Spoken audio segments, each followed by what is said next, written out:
NRI और Indian origin के जो लोग हैं ये हमारे देश के लिए बहुत ही इम्पोर्टेंट है।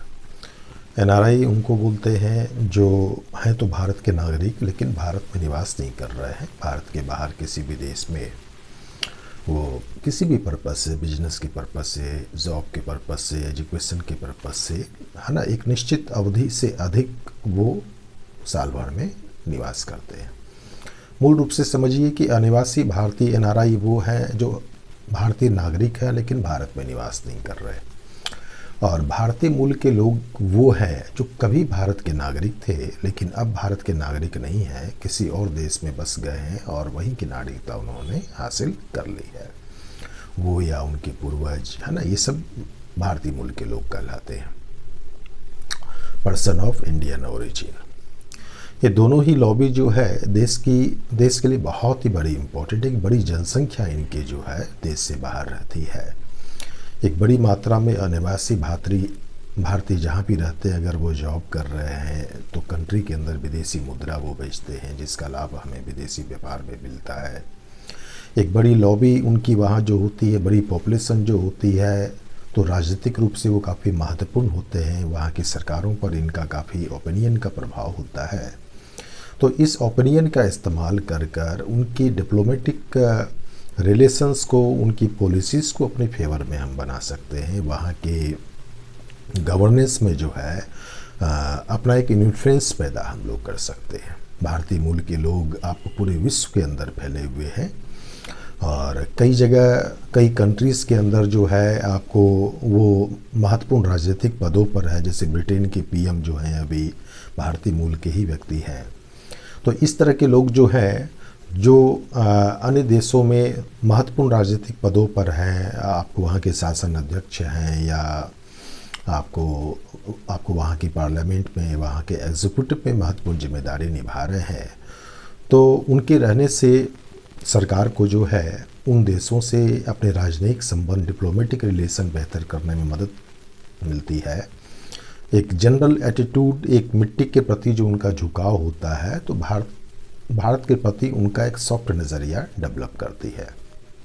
कई बार जब किसी कंट्री से हमारे डिप्लोमेटिक रिलेशंस ख़राब हो जाते हैं या कोई तनाव की स्थिति पैदा हो जाती है, तो ये इंडियन ओरिजिन के लोग जो हैं, एनआरआई जो बाहर जो हैं, हम उनकी लॉबी का इस्तेमाल करते हैं, उससे जुड़े संगठनों का इस्तेमाल कर जो है सरकार पर दबाव डालकर, कन्विंस जो करके जो है हम उनके रवैये को, उनकी नीतियों को भारत के अनुकूल बनाने की कोशिश करते हैं।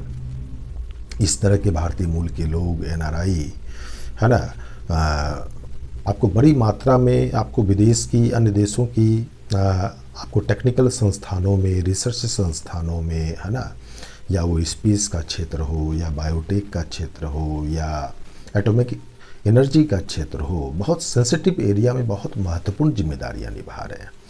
वर्ल्ड के साइंटिस्ट का एक बड़ा हिस्सा इंडियन साइंटिस्ट का है जो भारत के बाहर काम कर रहे हैं। ये साइंटिस्ट देश के कभी भी काम आ सकते हैं। देश की क्राइसिस में उनका मिट्टी से जुड़ाव जो है वो पुनः भारत को जोड़ सकता है, या उन देशों से उससे जुड़ी तकनीक हासिल करने में जो है इस तरह के साइंटिस्ट जो है एक तरह से पुल की भूमिका निभा सकते हैं।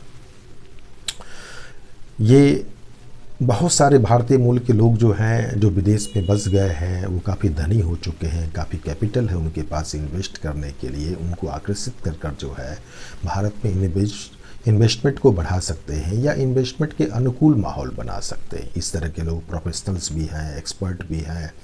उनके इस हुनर का इस्तेमाल, स्किल का इस्तेमाल जब हम लोग देश के विकास में उनको एडवाइजरी काउंसिल से जोड़कर, कमेटी से जोड़कर या अन्य तरीक़ों से जोड़कर हम उसका इस्तेमाल कर सकते हैं।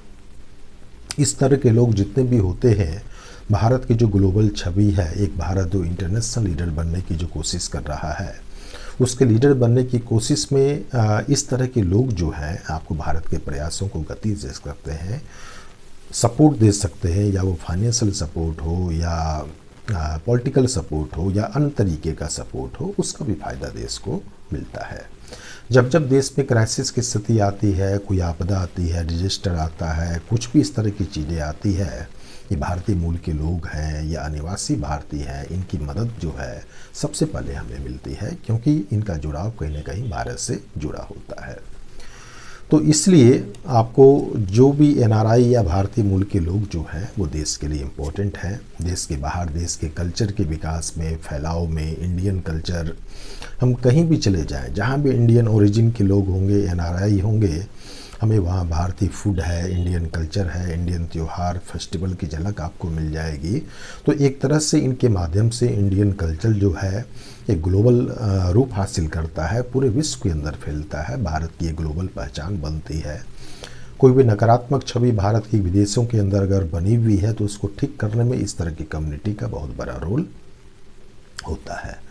और यही वजह है कि हमेशा भारत सरकार की कोशिश रहती है कि अलग अलग तरीक़ों से इन लोगों को भारत से जोड़े रखें, इनके सपोर्ट को बनाए रखें, है ना, तरह तरह की रियायतें देकर जो है भारत में इनका आना जाना थोड़ा आसान बनाए रखें।